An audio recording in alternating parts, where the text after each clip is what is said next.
Bonjour. Donc après ces propos roboratifs, mais nécessairement roboratifs, je crois que vous connaissez tous le président Vigouroux. Donc il m'appartient d'animer, de présenter ce premier quart de journée que l'organisateur de ce colloque, Alexis Zarka, a intitulé du droit dur au droit souple.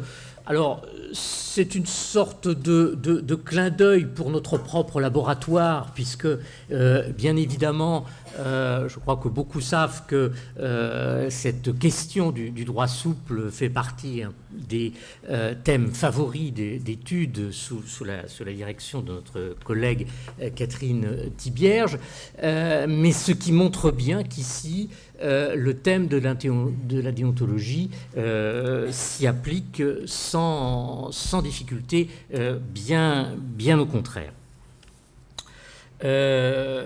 Alors, ce que je voudrais dire simplement ici, c'est que la question évidemment se pose de la nature des instruments qui sont susceptibles d'être utilisés pour organiser cette déontologie. Parce que aujourd'hui, il est clair que les règles générales, qu'elles soient jurisprudentielles, qu'elles soient fixées par le législateur lui-même et interprétées à leur tour par le juge administratif, ces règles générales sont toujours aussi utiles.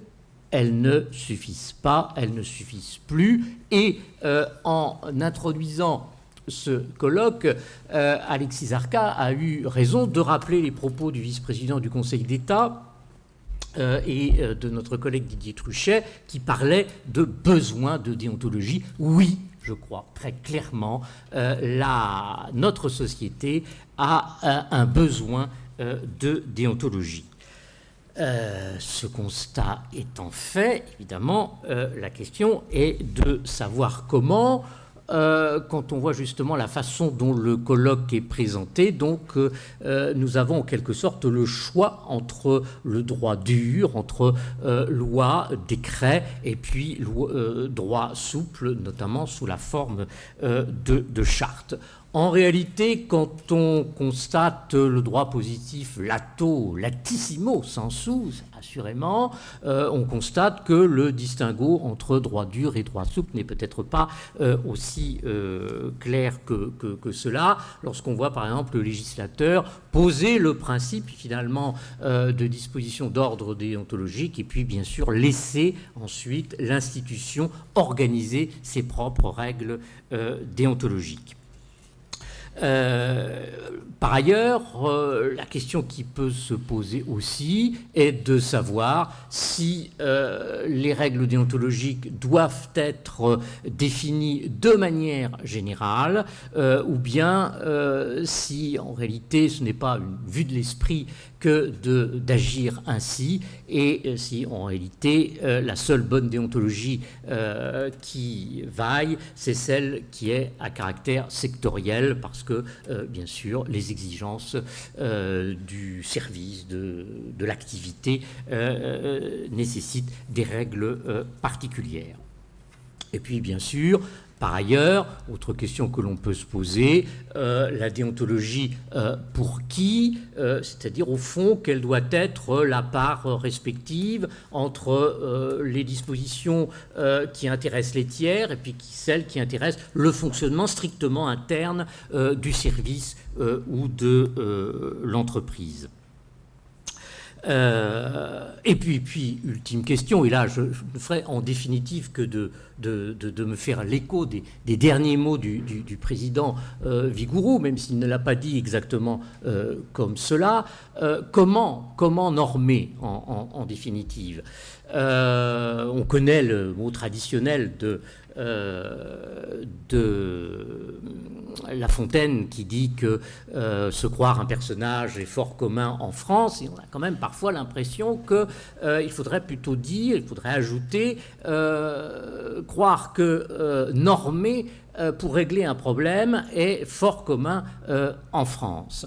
Et quand vous voyez par exemple, je regardais ça hier soir, le septièmement de l'article R 8124-6 du Code de déontologie concernant l'inspection du travail, donc qui figure dans la partie réglementaire du Code du travail, ce septièmement nous dit que le chef de service, je cite, apporte par tout moyen approprié un soutien aux agents rencontrant des difficultés dans l'exercice de leur mission.